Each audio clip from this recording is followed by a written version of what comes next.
and I was asked to preach at the laity session of annual conference, which was a great privilege. And one of the things that annual conference had to deal with this year is a little bit complicated, and I'm just going to try to give you a brief overview of it. So in the United Methodist Church, we have local congregations, so that's us. And when we want to do business of our church, we have a charge conference.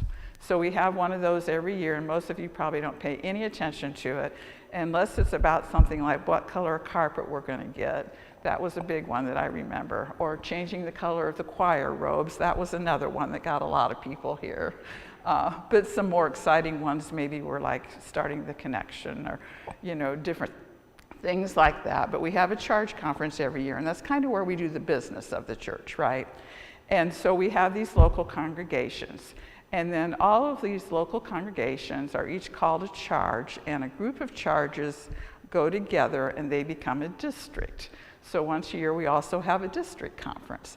And at that district conference, we confirm those people that are going to represent the congregations at annual conference, and we do the business of the district.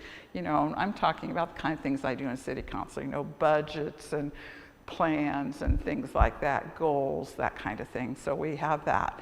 And then all the districts go together and they make up an annual conference. And most of you were around when Indiana used to be two conferences. We had the North Indiana Conference and the South Indiana Conference, and now we're all together. So we're called the Indiana Conference of the United Methodist Church, and that's the group that met down in Marion, Indiana recently that I spoke to. But then a bunch of annual conferences go together and they become a jurisdictional conference, which is one step above. And jurisdictional conference, one of their biggest jobs is to elect bishops. So I don't know if you caught it when Pastor Brian was giving an overview of annual conference just recently, but we have a lovely woman from Indiana her name is being put up, Elise Fulbright, as a possible candidate for bishop. So that's what the jurisdictional conference does. And then the worldwide connection of the United Methodist Church is the general conference. And out of the general conference comes our rules and the things that churches need to go by. And it's called the Book of Discipline. And every pastor has one, and sometimes you refer to it and sometimes you don't, but your DS knows it really well and your bishop almost knows it by heart. And that's kind of to keep us all in line and all going in the same direction. Well, what happened in General Conference the last time that we had it was that there was a vote taken about whether or not to ordain persons who had other than heterosexual orientation, and also whether or not pastors in the United Methodist Church should be allowed to marry people that have other than heterosexual orientation. And it caused a big controversy. And there are two levels to that controversy, and one is biblical, good people on both sides, with differing opinions about what God's will is in this matter. And the other was cultural. And it's something that we don't think of here, and why I was bringing your attention to the freedoms that we have here, because, for instance, our African members of the World Conference had to vote against it because they could be put to death in their country by endorsing something like that. And so can some of our Asian members. And so the United Methodist Church is trying to find a way forward in order to bring all these different cultures and groups together. And we've had similar issues in our church in the past. I don't know if you're aware, but for about 50 years, we argued over whether or not people in churches should be allowed to have slaves. And we actually split into a North United States conference and a Southern United States conference over that. And it took a while for the United Methodist Church to come back together again. So that we have a history of being able to work through things like this, but sometimes it takes a long time, even more than a couple generations. So this particular issue that was before our annual conference this year when I was there was the fact that in the last general conference, they gave a way for churches to leave the United Methodist Church and retain their physical property if they wanted to do so, if they felt like they could not go along with the direction in which the church was going. And that's called disaffiliation. Is the technical term, and there's a whole lot of steps, legal steps, that you have to go through in order to do that.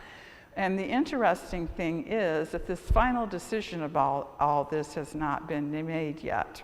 And we were supposed to have a general conference in 2020, and you guys all know what happened in 2020.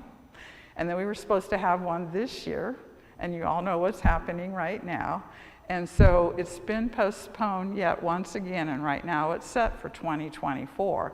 Because when you think about it, you're bringing people from all over the world together in one place for this conference. And so there's a concern for the health and safety of people gathering in that way. And so while they're waiting for that, there are some churches within Indiana and all over the United States who have started to get nervous. And they don't want to be forced to do something they don't want to do, and they're afraid that something might be imposed on them, and they don't want to have to leave their church building that they've spent their whole lives, pouring into it. And so there's a lot of angst amongst the churches. And it hasn't touched us as much here, and you may not have even been aware of it before I'm sharing it with you today. But we have been talking about it in your leadership council, and we have been talking about having conversations just about where our church members are in their beliefs and their tolerance and what you feel comfortable with, and all of those kinds of things, so that we can begin dialogue. And we have a plan going forward to begin doing that.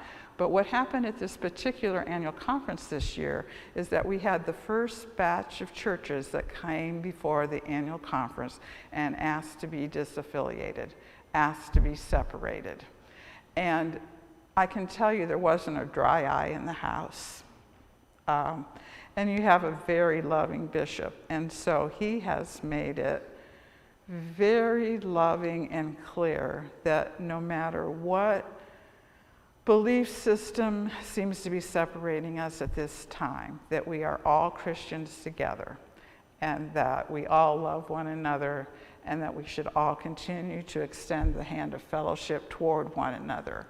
And so it's not like churches are leaving and being shunned or being pushed aside, but it's a very intense personal decision. So this particular message that I wrote was meant to come into the middle of that, during this annual conference session, when for the first time we're facing it. And that's what I'm going to share with you this morning. So I needed to give you kind of that background, so that halfway through you won't be wondering, what in the world is she talking about? So now you've had your short lesson. This is called United Methodist Polity, by the way, and you're welcome to take the class through the Lay Servant Academy and spend hours studying how the church fits together in our history. If you like that kind of thing, it's really interesting.